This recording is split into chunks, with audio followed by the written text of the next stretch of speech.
पतंग तो उड़ेगी हवा में, चारपाई पर भी लोग आराम से सोएंगे। और गोपालगंज में वो सीट अगर जीतते हैं तो वो भी कहीं ना कहीं एक झंडा गाड़ेंगे जीत का। 65,000 वोट पूरा मुसलमानों का उनके पाले में चले जाता है, तो जाहिर है वो जीतना तय होगा।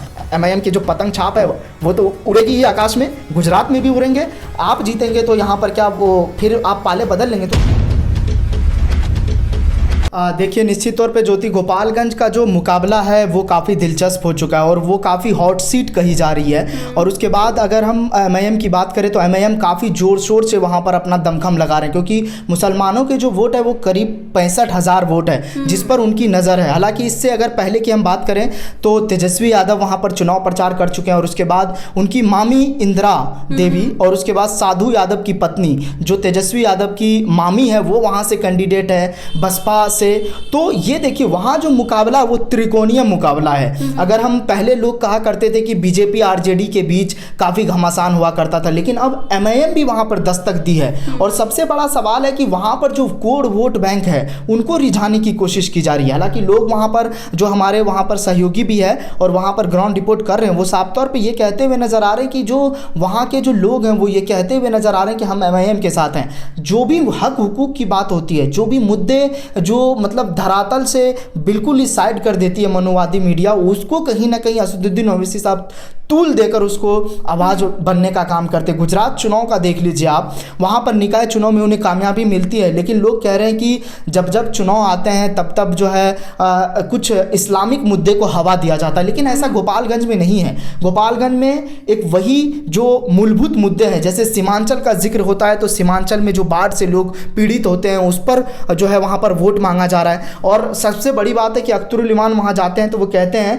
हालांकि उनका चुनाव चिन्ह बदल गया, पतंग के जगह चारपाई मिला, तो अख्तरुल इमान ने कहा कि खटिया देख करके लोगों की खटिया खड़ी हो गई है। तो जाहिर है अब वक्त बताएगा कि वहाँ पर क्या कुछ होने वाला है, लेकिन एक बात तो साफ है ज्योति कि वहाँ कुछ पतंग तो उड़ेगी हवा में, चारपाई पर भी लोग आराम से सोएंगे और वो ये वोट देकर जरूर सोचेंगे उस चारपाई पर कि हमने जो वोट दिया है वो हमने सही जगह दिया है और हम सही लोगों को वोट दिए हैं। नहीं गए, क्या लग रहा है कि MIM का वोट कट जाएगा? बिल्कुल, देखिए तेजस्वी यादव एक युवा चेहरा है और युवा को हमेशा, जैसे लालू यादव पहले भोजपुरी में भाषण दिया करते थे, वैसे ही तेजस्वी यादव भी अपनी पाले में खींचने के लिए लोगों को भोजपुरी में कि का हाल बा हो, ये सब वहाँ पर यूज किया जा रहा है। तो लोगों को कहीं ना कहीं लुभावने की कोशिश हो रही है। लेकिन असदुद्दीन ओवैसी साहब का वो भी भाषण लोग याद करते हैं, जब वो बोलते हैं तो लोग काफ़ी दूर से उनको सुनने के लिए आते हैं, मंच हिल जाता है और ऐसा कहा जाता है कि असदुद्दीन ओवैसी का जो स्पीच होता है वो दमदार होता है। ये आप चाहे वो उनकी पार्टी की बात करें, चाहे और गैर मौजूदगी पार्टी हो, चाहे वो और कोई पार्टी हो, चाहे बीजेपी हो, RJD हो, देश जो भी पार्टी हो, और भी लोग उनको सुनते हैं काफ़ी चाव से, क्योंकि उनका जो फैक्ट होता है, जो भी वो चीज़ें बोलते हैं। अगर सीमांचल में स्कूल की कमी है तो है, असदुद्दीन ओवैसी अगर इंटरव्यू में बोल रहे हैं तो वो है। सीमांचल में अगर मुस्लिमों के जो घर हैं वो बाढ़ से वो पीड़ित हो जाते हैं तो वो है। वहाँ पर जो जेन्युइन मुद्दे हैं उसी को उठाने का काम कर रहे हैं, उसी के जद्दोजहद करके उसी मुद्दे पर वोट मांगने की कोशिश। लेकिन सदाम, मैं थोड़ा फ्लैशबैक में जाऊं तो आपने देखा होगा कि ओवैसी के 4 जो विधायक थे वो RJD में चले जाते हैं। क्या लग रहा है कि इस बार भी ऐसा ही कुछ होगा? बिल्कुल, देखिए ये बात तो हमारे द इंडिया टीवी के स्टिंगर ने वहाँ पे सवाल किया था कि क्या 4 विधायक जो इससे पहले जीते, MIM पर वोट लिया उन्होंने, मुसलमानों के उन्होंने पहले वादा किया और उसके बाद उन्होंने कहा कि हम पाले नहीं बदलेंगे, आप जीतेंगे तो यहाँ पर क्या वो फिर आप पाले बदल लेंगे? तो उन्होंने कहा कि देखिए हमारी जो है उसमें ज़मीर जिंदा है और हम धोखा नहीं करते हैं।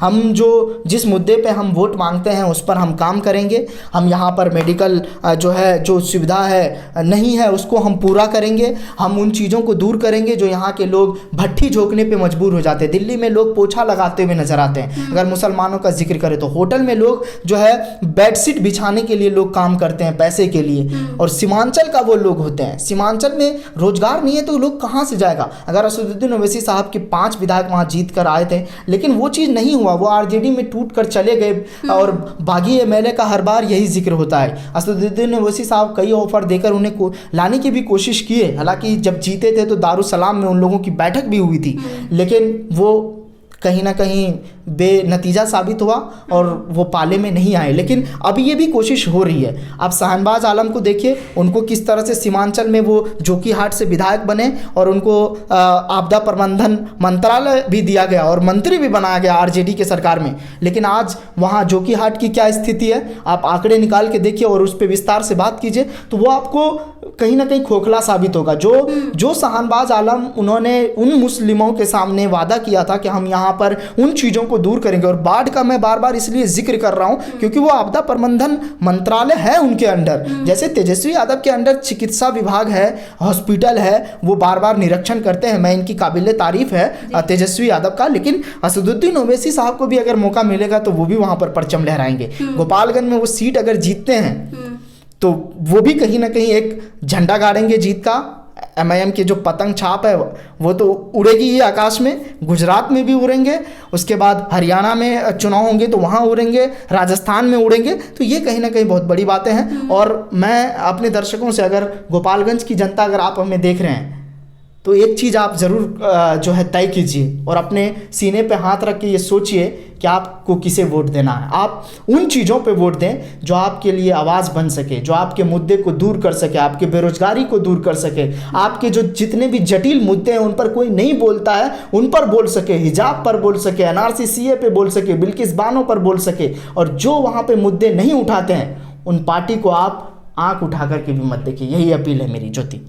बिल्कुल। लेकिन अगर भविष्य की बात की जाए तो गुजरात निकाय चुनाव में ओवैसी की पार्टी जीतती है और अभी उपचुनाव होने हैं गोपालगंज में। अगर ओवैसी की पार्टी जीत जाती है, ओवैसी जीत जाते हैं, तो हालांकि वो मुस्लिमों की बात तो उठाते हैं, लेकिन उनके लिए क्या काम करेंगे ऐसा मैं नहीं कह रही, सोशल मीडिया पर भी कई लोग लिख रहे हैं कि क्या कुछ अलग करेंगे। ये तो साफ कर चुके हैं उनके जो असलम मुखिया है।